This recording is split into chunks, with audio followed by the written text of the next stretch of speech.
¿Qué onda, chavos? Bienvenidos. En esta ocasión vamos a revisar algunas teorías sobre el crecimiento económico. Es lo que le permite a los economistas pues establecer algunos criterios o estrategias para determinar las políticas económicas que se utilizan en los países. Entonces, acompáñenme a ver esto.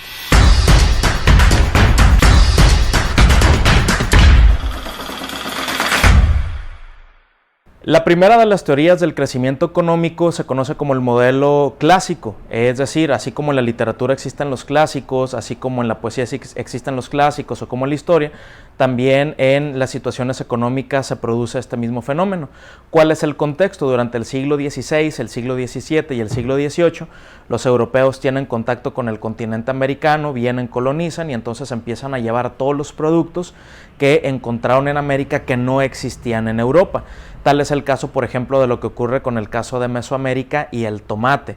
El tomate es originario de Mesoamérica, se lo llevan a Europa, en Europa se va a comercializar, a tal grado que, por ejemplo, hoy en día nosotros no podemos establecer una conexión o alejar una conexión de la comida italiana con el tomate. Por ejemplo, todas las pastas llevan tomate, las pizzas llevan tomate, o pasta a base de tomate, o tomates pequeños, y entonces el tomate es de Mesoamérica. Lo mismo ocurrió, por ejemplo, con el chocolate. El punto es que todos estos productos originarios de América son enviados a Europa, y entonces en Europa es donde empiezan a tener un boom, junto con los metales preciosos. Es la época también del mercantilismo. El mercantilismo es la acumulación de piedras preciosas y de metales preciosos, tal es el caso del oro y de la plata. Entonces, dentro del contexto, básicamente en el siglo XVII-XVIII, estos países europeos, tal es el caso de España, de Francia, de Inglaterra, empiezan a experimentar grandes ganancias económicas, pues provocadas por este aumento en el tráfico o en el intercambio de mercancías. Se ponen de moda o hay una novedad en esos productos y entonces empiezan a vender de forma masiva en Europa, ¿no? No solo es el caso de América, también va a ocurrir con el caso de Asia y de África, principalmente para los ingleses. Es la época también de las monarquías absolutistas, es decir, cuando el rey tiene todo el control, y entonces hay una frase que resume todo esto de un rey francés, uno de los Luises franceses, que dice: el Estado soy yo. Y entonces es la época del absolutismo, cuando ellos son el poder ejecutivo, el poder legislativo e incluso también el poder judicial, es decir, ellos son juez y parte, y entonces ellos son los que determinan qué es lo que va a pasar en el contexto económico. Es decir, los sujetos en aquel momento no tenían libertades y no tenían garantías individuales y no podían elegir qué era lo que querían ser casi en un futuro, ¿no? En este contexto, por ejemplo, nosotros vamos a ver que llega un fenómeno que es la ilustración. La ilustración trae junto con pegado, ¿no? Como por ahí se dice, la cuestión de las libertades, del liberalismo, y entonces empieza a foguear poco a poco este modelo económico clásico que básicamente descansa en el liberalismo, que es producto o que es parte también de la ilustración y que también va a alimentar a una posible o una futura revolución francesa de 1789.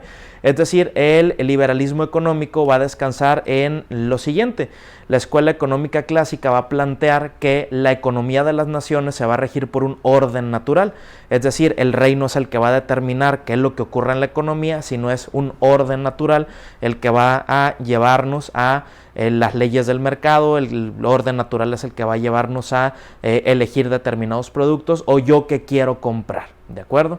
Incluso hasta qué quiero vender, ¿no? Entonces, el Estado, dentro de este modelo económico clásico, el gobierno, debe permitir una apertura, y entonces a esto se conoce como las leyes del mercado. Es decir, a mayor demanda, por ejemplo, hay un aumento de costos; a menor demanda hay una disminución en el precio de los artículos, ¿no? En este sentido vamos a ver que hay una libre oferta y demanda de productos y servicios, y entonces en eso va a descansar la escuela económica clásica. Básicamente todo se va a regular por la producción de algunos satisfactores básicos. En este contexto nace o llega un economista, escribe uno de sus libros más importantes, que es La riqueza de las naciones, en 1776.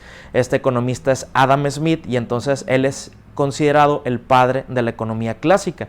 Y entonces en este trabajo él va a proponer, entre otros postulados, uno de los más sobresalientes es aquel que dice que la economía debe ser guiada por la mano invisible.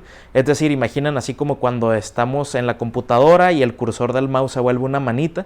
Cuando todos estamos buscando un producto, la mano invisible solita va a elevar el costo, y cuando nadie busca ese producto, pues la manita solita va a disminuir el costo, ¿no? Entonces, esta mano invisible es la que va a autorregular el mercado. Años más tarde viene otro economista, uno de los discípulos de los textos de Adam Smith, se llama David Ricardo, que va a fortalecer todas estas teorías. Casi para concluir, ¿cuáles son los principios del liberalismo económico o de la escuela económica clásica? Son 4. El primero de ellos: se va a limitar la participación del Estado en la economía, es decir, el Estado tiene funciones específicas, debe proveer seguridad, debe proveer servicios de salud, servicios de educación, pero no se debe meter en la economía.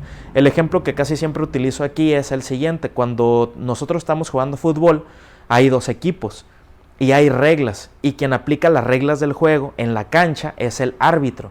Entonces, si nosotros trasladamos este ejemplo a la economía, el país es la cancha de juego, las empresas y los productores son los jugadores, los ciudadanos y consumidores somos el otro equipo que va a jugar en la cancha, y entonces quien va a poner las reglas y va a supervisar que tanto productores como consumidores estemos en conexión y estemos dentro de un ambiente sano es el árbitro, que en este caso es el Estado o es el gobierno, ¿no?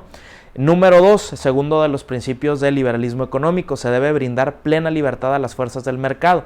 Es decir, la oferta por sí sola va a existir, es decir, hay productores que van a ofrecer sus productos en las tiendas, en los mercados, en línea o en diferentes plataformas, y vamos a ver consumidores que vamos a buscar esos productos. Piensen, por ejemplo, ahorita en la época de la pandemia, cuando se puso ya muy de moda el uso del cubrebocas, no necesitaron llegar a tocarnos la puerta de la casa para ofrecérnoslo, sino que cada uno de nosotros lo buscó en donde mejor nos conviene, ya sea en una farmacia, ya sea en línea o en algún otro sitio. Entonces, se debe brindar plena libertad a las fuerzas del mercado. Número 3, debe haber especialización de las actividades y del comercio. No podemos hacer todos de todo, porque entonces los productos no tendrían calidad, y entonces hay empresas que se especializan en diferentes ámbitos o rubros, pues para que tengamos servicios y productos de calidad. Esto también ayuda a reducir costos, que para la operación pues es algo muy bueno.